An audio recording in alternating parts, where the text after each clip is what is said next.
Welcome, welcome viewers. You are watching Tube Science Learning Academy. Tube Science Learning Academy official YouTube চ্যানেলে তোমাদের প্রত্যেককে স্বাগত জানাই। আজকে আমরা অ্যানালাইসিস করব, তোমরা কালকে পিএসসি ক্লার্কশিপের পরীক্ষা দিয়ে এসেছো। দুদিন ধরে বিভিন্ন শিফটে তোমরা অলরেডি পরীক্ষা দিয়ে এসেছো এবং তোমাদের অনেকজনেরই প্রশ্ন যেটা ছিল সেই প্রশ্নটা হচ্ছে স্যার আমরা কত পেলে ইন্টারভিউ প্রিপারেশনস নিব। তো সেই ওরিয়েন্টেডে আমরা একটা পোল ক্রিয়েট করেছি। আমি তো বলবো যারা যারা দেখো, এবার সবকিছু ডিপেন্ড করছে ভ্যাকেন্সির ওপর, কে কেমন অ্যাটেম্প করেছে। যত তোমরা বেশি পোল অ্যাটেন্ড করবে তত আমি একটা অনুমান পেতে পারি। ঠিক আছে, তো আমি তোমাদেরকে একটা অনুরোধ করব, আমাদের কমিউনিটি পোস্টে গিয়ে আমাদের অবশ্যই সেই পোলটাতে তোমরা তোমাদের মতামত জানাও। ঠিক আছে, তো আজকে আমরা যে বিষয়টা নিয়ে তোমাদের সাথে আলোচনা করবো যে পিএসসি ক্লার্কশিপের নাকি প্রশ্ন লিক হয়ে গেছে। অনেকজন এইটা নিয়ে একটু মানে ডিপ্রেশনেই রয়েছে। তা আমি ক্যান্ডিডেটের কাছে যেটুকু শুনতে পাচ্ছি তারা বলছে স্যার পিএসসি ক্লার্কশিপের প্রশ্ন লিক হয়ে গেছে, তো এই পরীক্ষার কোনো দাম থাকলো কি। দেখো, আমি এটা বলতে পারবো না তোমাকে সত্যি সত্যি যে পিএসসি ক্লার্কশিপের গোটা ওয়েস্ট বেঙ্গলে সব জায়গায় স্মুথলি পরীক্ষা হয়েছে, আমি বলতে পারবো না। তার কারণ বর্তমান সিচুয়েশনে প্রত্যেকটা এক্সামিনেশনে যেরকম করাপশনস লেভেল যাচ্ছে, সেইখানে দাঁড়িয়ে স্মুথলি এক্সাম হয়েছে তা আমি বলতে পারবো না। তবে আমি একটা কথা তোমাদের বলতে পারি যে ফার্স্ট দিন পেপার লিকের কনসেপ্ট উঠে আসে, সেকেন্ড দিনও কিন্তু পেপার লিকের বিভিন্ন ভিডিও এই ইউটিউবে কিন্তু ঘুরে বেড়াচ্ছে। আমি একটা কথা বলি, হতে পারে ফার্স্ট দিন যে পেপার লিকটা হয়েছে সেই পেপার লিকটা যে ঘটনাটা ঘটেছে সেটা যথেষ্ট নিন্দনীয়। তার কারণ পিএসসি কাউকেই প্রশ্নপত্র নিয়ে বাইরে যেতে দেয়নি, তাহলে কি করে প্রশ্নপত্র হল ঘরের বাইরে গেল, প্রশ্ন এটাই। আর দুই নম্বর কথা হচ্ছে, যদি কেউ হলের মধ্যে পরীক্ষা দিতে দিতে বাইরে গিয়ে প্রশ্নটা নিয়ে ফটো তুললো, তো মোবাইলই কোত্থেকে পেলো। তো প্রশ্নটা কিন্তু অনেকজন বলছে স্যার সেরকম কিছু হয়নি, মোবাইলটা মানে সে জাস্ট বাথরুমে গেছে, বাথরুমে গিয়ে সে কোশ্চেনটার ফটো তুলে পাঠিয়েছে। তাহলে বাথরুমে গেল, সে গেল মানলাম, কিন্তু সে মোবাইল কেমন করে নিয়ে এন্ট্রি করলো।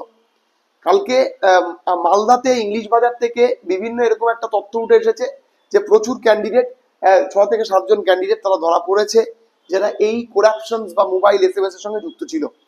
প্রতিটা পরীক্ষায় এটা ব্যাপকভাবে পশ্চিমবঙ্গে সার্কুলেট হয়েছে, এই বিষয়ে কোনো সন্দেহ নেই। কিন্তু একটা কথা খুব স্পষ্ট, যদি আমি তোমাদের বলি খুব শান্ত মস্তিষ্কে, তাহলে দেখো, ফুডে যদি আমরা বলি আউট অফ 100 এর মধ্যে ফুডে যদি 80% করাপশন হয়, তাহলে এইখানে এখন অব্দি রিপোর্ট অনুযায়ী আমার মনে হয়েছে 100% এর মধ্যে 10%। তার কারণ এবার আমি 10% কেও উড়াতে পারতাম, কিন্তু যখন দেখলাম কোশ্চেনের পিকচার, তখন অনেকজন বলছে এটা এমন কোনো ব্যাপার নয়, পরীক্ষা হলের মধ্যেই সে বাইরে এসে কোশ্চেন মানে ফটো তুলেছে। কিন্তু বিশাল ব্যাপার, সে মোবাইল ফোন কোত্থেকে পেল।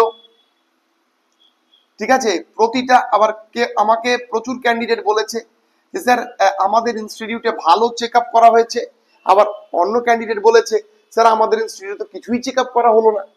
তো এবার এটা চলে আসছে প্রশ্ন চিহ্ন। তোমরা আমার ভিডিওটা 720 kbps এ করে নাও, তাহলে দেখবে ক্রিস্টাল ক্লিয়ার দেখতে পাবে। ঠিক আছে, রেজলিউশন কম থাকলে এগুলা ভিজুয়ালাইজ ঠিকঠাক হয় না। এবার দেখো, তোমাদের একটা কথা বলি, সবচেয়ে বড় কথা হচ্ছে এই 10% মানে কম নয়, ভ্যাকেন্সি কিন্তু গাদাগুচ্ছেক নয়, 10% মানেও কম নয়।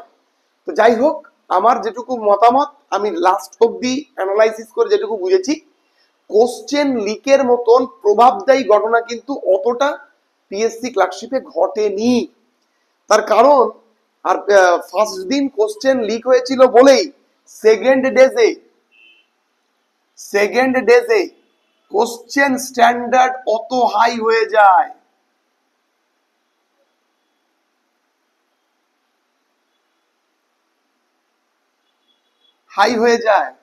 তার কারণ হয়তোবা যে কোশ্চেনে তোমাদের পরীক্ষা নেওয়ার কথা ছিল সেই প্রশ্নটাও হয়তো লিক হয়ে গেছিল, তখন বাধ্য হয়ে তাদের কাছে যে সেট বি এর কোশ্চেন থাকে সেইটা তোমাদেরকে দিয়েছিল। আর আমরা প্রত্যেকেই জানি যখনই আমরা সেট বি টাইপের প্রশ্ন নিয়ে আলোচনা করবো আর কি, তখনই কিন্তু সেই প্রশ্নের মান বেড়ে যাবে। এটা খুব স্বাভাবিক ব্যাপার, ঠিক আছে। তো ফলে যদি প্রশ্ন লিক বেশি হয় তো সেই জায়গায় দাঁড়িয়ে এইরকম করার স্টেপ কিন্তু পিএসসি কে নিতে হবে, এটা খুব স্বাভাবিক ব্যাপার, ঠিক আছে। তো প্রশ্ন যেরকম লিকে অনেকজন দেখছি ভিডিও করেছে, আমি ভিডিও অনেকজন পাঠিয়েছে, প্রশ্ন কোনো লিক ফিক হয়নি, তাহলে প্রশ্ন লিক হয়নি, তাহলে ফার্স্ট দিনে কি হয়েছে, একটা শিফটেই কেন প্রশ্ন লিক হবে, একটা শিফটেই কেন প্রশ্ন লিক হবে, সেটাকে তো মানানসই করে নেওয়ার কোনো জায়গা নেই, এটা পরীক্ষা, এটা একটা ক্যান্ডিডেটের লাইফের ব্যাপার। যারা পিএসসি ক্লার্কশিপকে বাকির চোখ করে বিগত 2 বছর থেকে কঠোর পরিশ্রম করে আসছে, তাদের কাছে তো এইটা খুব প্রসঙ্গনীয় না বা খুব গ্রহণযোগ্য নয়।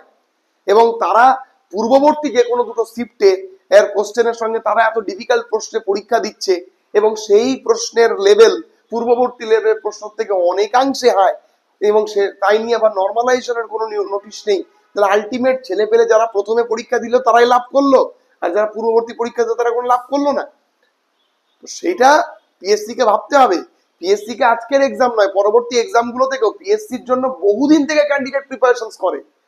তো সেই জায়গায় দাঁড়িয়ে যদি এরকম ভুলভ্রান্তি তথ্য ছড়িয়ে যায় বা হয়, সেটাকে কিন্তু আমি গ্রহণযোগ্য করবো না, এবং কোনো মানে সুমস্তিষ্কের কোনো এডুকেটরই সেটা গ্রহণযোগ্য করবে না। তো ফলে তোমরা এই কোশ্চেন ফার্স্ট নিয়ে অত টেনশন করার কোনো কারণ নেই, কারণ অনেকাংশে ভালো পরীক্ষা হয়েছে থার্ড ফোর্থ শিফট, ফার্স্ট শিফটের একটা ঘটনা হয়েছে, এবং সেই ঘটনার জন্য আমি নিশ্চিত আশাবাদী আমাদের পাবলিক সার্ভিস কমিশন নিশ্চিত কোনো পদক্ষেপ অবলম্বন করবে। তো এগুলো নিয়ে চিন্তা নেই, এইখানে কোশ্চেন ফার্স্ট বলা যেতে পারে প্রসঙ্গ নিয়ে না, উচ্চ, একবারই উচ্চ। তো সেই উচ্চ তথ্য নিয়ে আজকে আমরা আর আলোচনা বাড়াবো না। তো এটা নিয়ে তোমরা অনেকজন প্রশ্ন করছো যে স্যার পরীক্ষা দিয়ে কি লাভ হলো, আমাদের তো হলো না, না তা নয়। তো ফলে পরীক্ষা দিয়ে যথেষ্ট লাভ হয়েছে, এবং সেই লাভ তুমি আজকে বুঝতে পারবে না, একটা সার্টেন সময় ঠিকই বুঝতে পারবা, ঠিক আছে। তো চলো আজকে এইটুকুই, দেখা হলো পরবর্তী ভিডিওতে। চলো, এটা নিয়ে অত চিন্তার কোনো কারণ নেই, তোমাদের এক্সপেক্টেড কাট অফের ভিডিও আসছে, তোমরা দেখবে, সবাই খুব ভালো থেকো।